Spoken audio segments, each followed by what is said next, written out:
Shalom, shalom, bien-aimé de Dieu dans le Seigneur.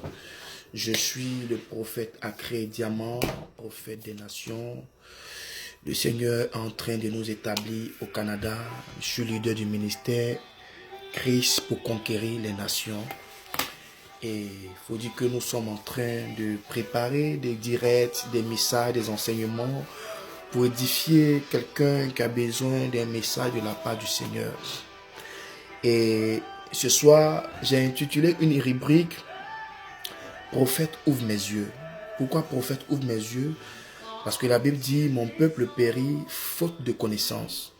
La Bible va plus loin pour dire « Dieu parle tantôt d'une manière, tantôt d'une autre, mais l'on ne point garde ». Amen. Et le Seigneur a mis un message dans mon esprit et j'ai intitulé ce thème de ce message « Les 10 vierges ». Je vais parler en 20 minutes. Je ne vais pas pour prendre pour longtemps là. Je veux édifier la foi de quelqu'un ce soir. Alors, l'histoire, c'est quoi? Il s'agit ici de 10 vierges. 10 vierges qui sont prédestinées à épouser un homme. Si je peux dire, il y a 10 femmes pour un homme. Elles sont nombreuses. Le principe pour épouser cet homme, on ne cherche pas une femme belle. Ce n'est pas une compétition par rapport à la sélection de la femme qui devait succéder à la reine Bastille. On ne cherche pas une belle femme. On ne cherche pas une femme qui a l'argent. On ne cherche pas une femme qui est éloquente. On ne cherche pas une femme qui sait cuisiner. On cherche une femme sage. Le principe, il est simple. L'époux vient épouser les femmes qui auront la lumière dans les maisons. Autrement dit, l'époux vient épouser les femmes qui auront les lampes éclairées. Amen. Donc, elles sont au nombre de 10. Elles sont vierges. Vous convenez avec moi que la Bible dit, quand un homme a connu une femme, a pris la virginité d'une femme, il doit l'épouser. C'est pourquoi le rédacteur a intitulé en griffe vierge. Et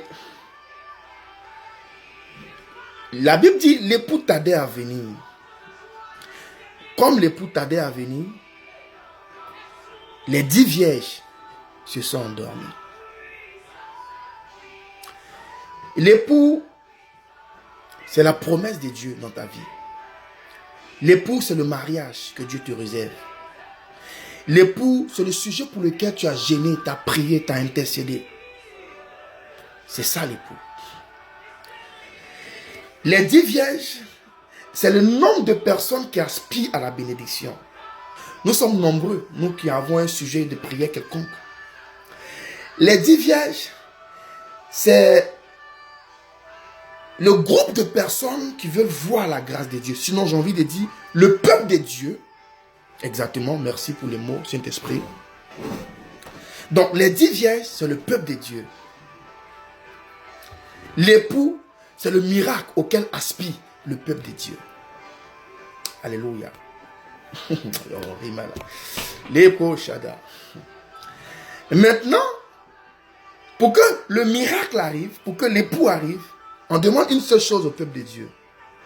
Il faudra que vous ayez votre lampe allumée. On ne cherche pas la plus belle femme. Non. On n'a pas besoin non plus là de la plus éloquente des femmes, comme je le disais tantôt. On a besoin de la femme, ou bien du peuple de Dieu, de la personne chez qui on va trouver une lampe allumée. Alors la Bible dit, comme l'époux tardait à venir, les 10 vierges se sont endormies. Parce que faut mentionner que on parle de 5 folles sages, pardon, de 5 vierges folles et 5 vierges sages, dans la mesure où les 5 folles ont eu un mauvais comportement, une mauvaise attitude.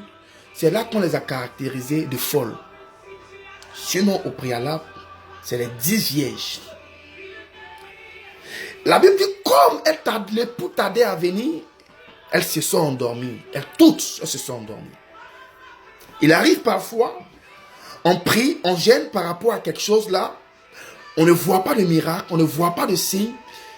Le Seigneur nous a confirmé qu'il va se glorifier, qu'il va nous exaucer. Mais on ne voit pas les miracles qu'il nous réserve. alors on baisse les mains. On baisse la garde. On arrête de prier. On arrête de jeûner. On arrête d'intercéder. C'est ce qui est arrivé au peuple de Dieu, aux 10 vierges, qui se sont endormis. N'a-t-il pas été écrit que cette fois le juste tombera, cette fois le juste se relèvera?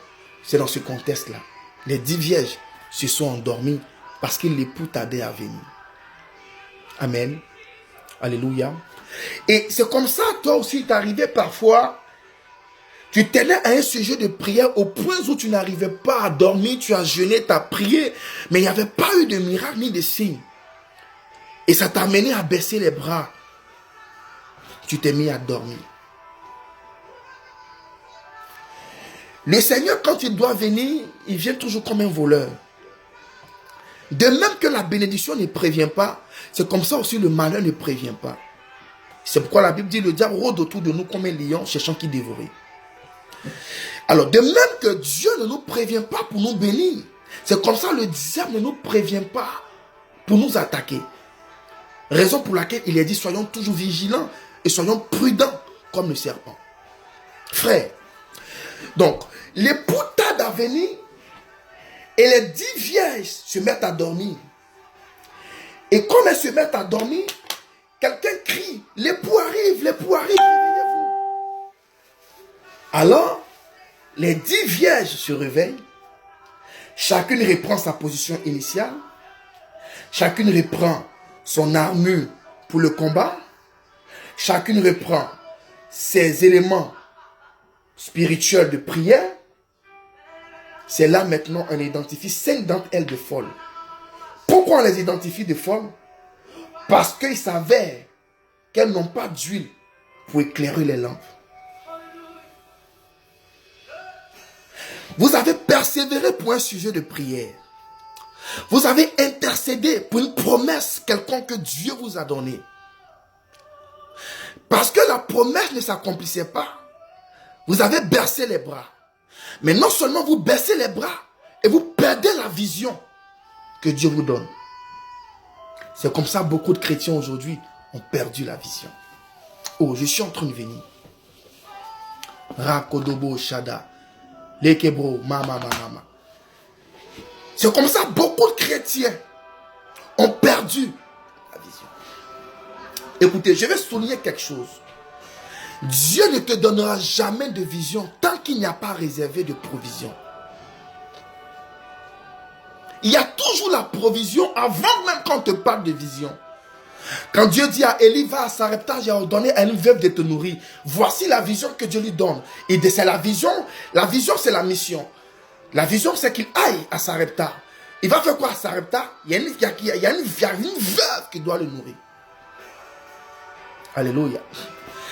Lorsque Élie arrive à Sarepta, est-ce que la veuve la nourrit automatiquement? Non. Il y a eu un dialogue. C'est pareil pour la bénédiction.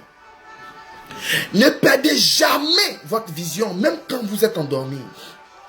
Ne perdez jamais votre vision, même quand vous avez bercé les bras. Les 5 folles, on les a identifiées de folles parce qu'elles avaient perdu les visions. Nous sommes venus pour un but. Nous voulons épouser un homme. La condition, nous devons avoir notre lampe allumée. Pourquoi est-ce que vous avez perdu l'huile de votre lampe? Alléluia. C'est comme ça aujourd'hui, des chrétiens, des sœurs dans le Seigneur ont intercédé, ont prié. Seigneur, je veux épouser un homme, je veux épouser cet homme. Je le veux pour moi, je veux ça, Seigneur. Je veux un mariage, je veux un enfant. Elle a fait des offrandes, elle a pris des moments de jeûne, des temps de prière. Elle a fait tout ce qu'on doit faire pour toucher le cœur de Dieu. Comme l'époux tardait à venir, tu t'es mis à dormir. Oui, c'est vrai, tu peux dormir. Il arrive un temps où on peut bercer les bras, c'est normal. Dieu ne nous condamne pas pour ça. Je disais à quelqu'un, ce n'est pas une fatalité de pécher. Ce n'est pas une fatalité lorsque tu pêches, non. Ça devient une fatalité lorsque tu demeures dans le péché. C'est pourquoi Jésus disait toujours aux gens, va et ne pêche plus. Donc, il peut arriver parfois où je peux baisser les bras. Ça ne regarde pas Dieu. Ce qui intéresse Dieu, c'est que je ne dois pas oublier la vision qu'il m'a donnée. Alléluia. Donc, les 5 vieilles folles, on les a identifiées de folles parce qu'elles n'avaient plus d'huile pour éclairer les lampes. Or, la seule condition pour être l'épouse de l'époux est devait avoir les lampes allumées. Alors, quand elle se réveille tout gaillardement, là, elle demande aux cinq sages, est-ce que nous pourrons avoir de votre huile? Elle dit pas un peu de votre huile. Elle dit, est-ce que vous pouvez nous donner votre huile? C'est là que certains chrétiens se permettent d'accuser les gens de leur échec. Qu'est-ce que tu as fait pour échouer? Nous sommes dans un monde où c'est une affaire de compétition. C'est une affaire de bataille. C'est une affaire de challenge. Celui qui ne peut pas se mettre dans les conditions pour avoir sa bénédiction ne doit pas envier ceux qui sont bénis. Parce que tu dois comprendre, c'est une affaire de chacun porte sa croix, à chacun ses défis, à chacun ses combats.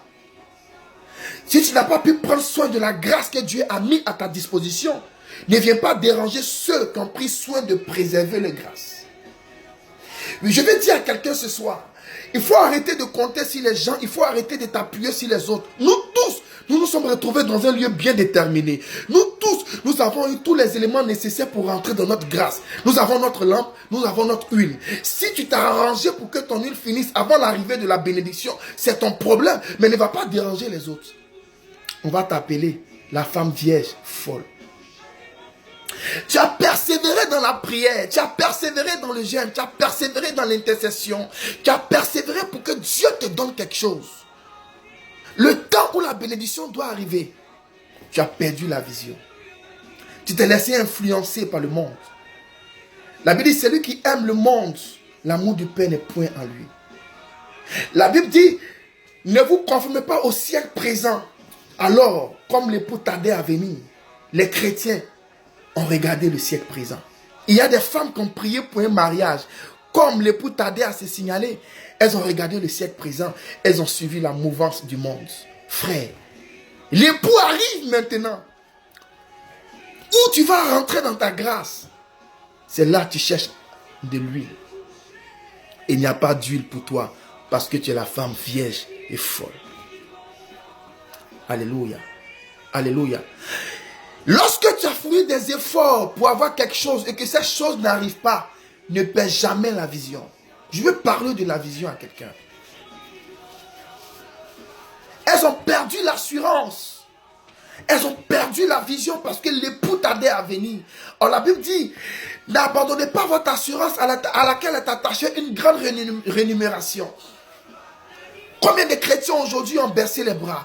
Combien de chrétiens aujourd'hui, parce qu'elle n'a pas encore eu d'enfant, elle allait voir les marabouts, les féticheurs. Pourtant, tu as gêné, tu as persévéré par rapport à cela. Combien de chrétiens aujourd'hui, parce que l'homme qu'elle voulait comme époux ne se signale pas depuis. Et comme il tardait à venir, tu allais te mettre avec quelqu'un d'autre. Non, il est comme ci, il est comme ça. Je peux le faire changer, c'est même si c'est un païen. Est-ce que c'est ce que Dieu t'a dit à la base? Pourquoi nous voulons faciliter les choses que Dieu a mis devant nous? Alléluia. Alléluia. Alléluia. Il faudrait garder ta lampe allumée. La lampe, je vais m'arrêter là. Je donne rapidement le mystère de la lampe. La lampe, c'est la parole de Dieu. Parce que la Bible dit en somme, ta parole est une lampe à mes pieds.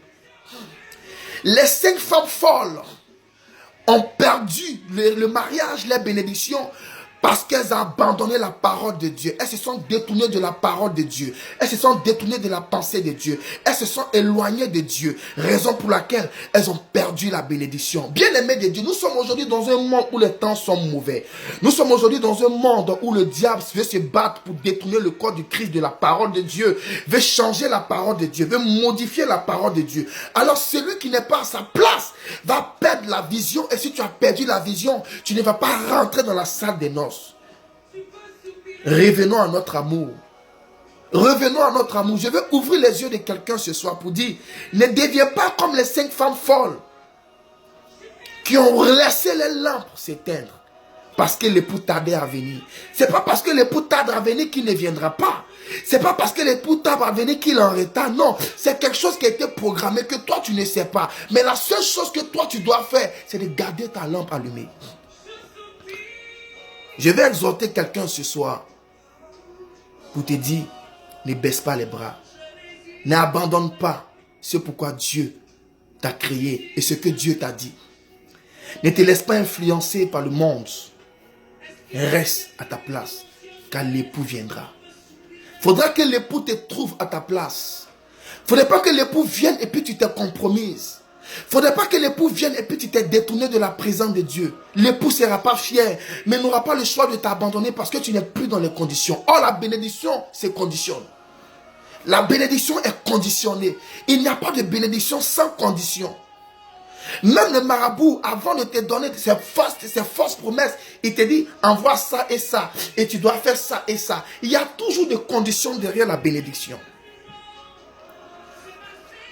C'est le message que je vais donner à quelqu'un en 15 minutes. J'ai intitulé cette rubrique « Prophète, ouvre mes yeux » parce que nous allons succéder, nous allons nous organiser, nous allons faire des vidéos, de courtes vidéos pour prêcher, pour donner des révélations profondes. Aujourd'hui, je me limite à cette profondeur. J'ai envie de dire à cette surface. Prochainement, nous allons rentrer dans les profondeurs. Que Dieu te bénisse et que si tu as aimé le message, partage la vidéo pour que quelqu'un l'écoute afin que le nom du Seigneur soit glorifié. Soyez bénis. Shalom.